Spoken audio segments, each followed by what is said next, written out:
देखिए, मिसयूज नहीं है, खाली ये चोरी करना है।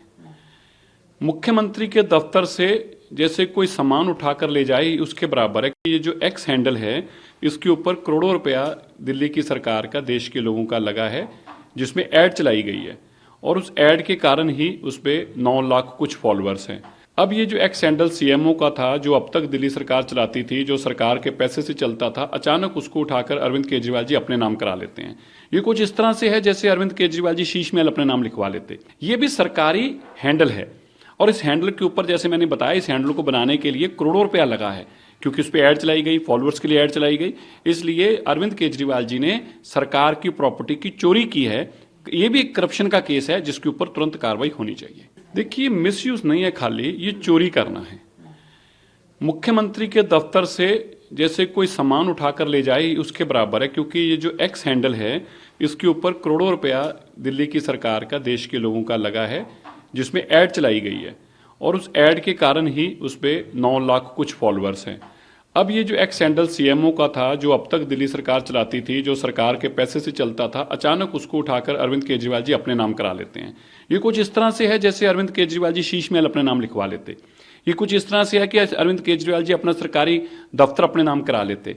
ये भी सरकारी हैंडल है और इस हैंडल के ऊपर, जैसे मैंने बताया, इस हैंडल को बनाने के लिए करोड़ों रुपया लगा है, क्योंकि उस पर ऐड चलाई गई, फॉलोअर्स के लिए ऐड चलाई गई। इसलिए अरविंद केजरीवाल जी ने सरकार की प्रॉपर्टी की चोरी की है। ये भी एक करप्शन का केस है जिसके ऊपर तुरंत कार्रवाई होनी चाहिए।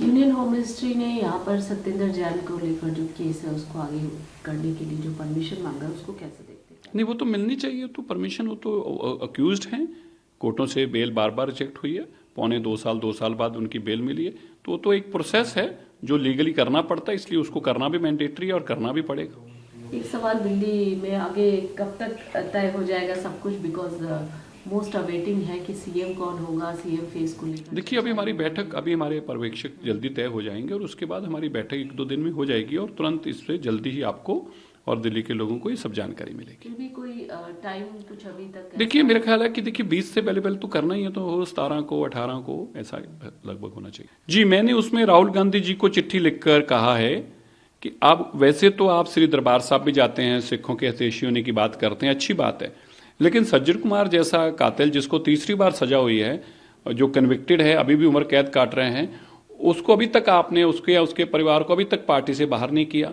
मैंने ये भी उनसे आग्रह किया है कि आपको पार्लियामेंट के अंदर ये रेजोल्यूशन मूव करना चाहिए कि जो भारत की सरकार नरेंद्र मोदी जी ने एसआईटी बनाकर सिखों को इंसाफ दिया, उसके अंदर चाहे सज्जन कुमार हो, जगदीश टाइटर हो, ऐसे अनेकों और लोग हैं, उन लोगों को सजाएं हुई। तो मैंने कहा कि राहुल गांधी जी, अगर आपको वाकई सिखों से हमदर्दी है तो कम से कम आपको एक रेजोल्यूशन पार्लियामेंट में मूव करना चाहिए कि अच्छा काम है, एसआईटी बनने से सिखों इंसाफ मिला है और हम इसका वेलकम करते हैं, ताकि ये पता तो चले कि आपका केवल ढोंग ही है सिखों के प्रति, आपके मन में वाकई ही कोई प्यार भी है, स्नेह भी है, या आपके मन में भावना भी है कि हमने गलत किया था और इस पाप के लिए हमें माफी मांगनी चाहिए।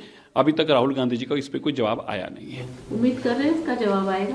नहीं, देखिए, अगर तो सिखों के साथ सच्ची हमदर्दी है तो वो जरूर जवाब देंगे, और अगर उनके मन में केवल और केवल छल और कपट और फ्रॉड करना ही था वोटों के लिए, तो फिर तो उम्मीद नहीं की जा सकती। न्यूज नेशन अब व्हाट्सएप पर खबरों के ताजा अपडेट के लिए न्यूज नेशन के इस क्यूआर कोड को स्कैन करें।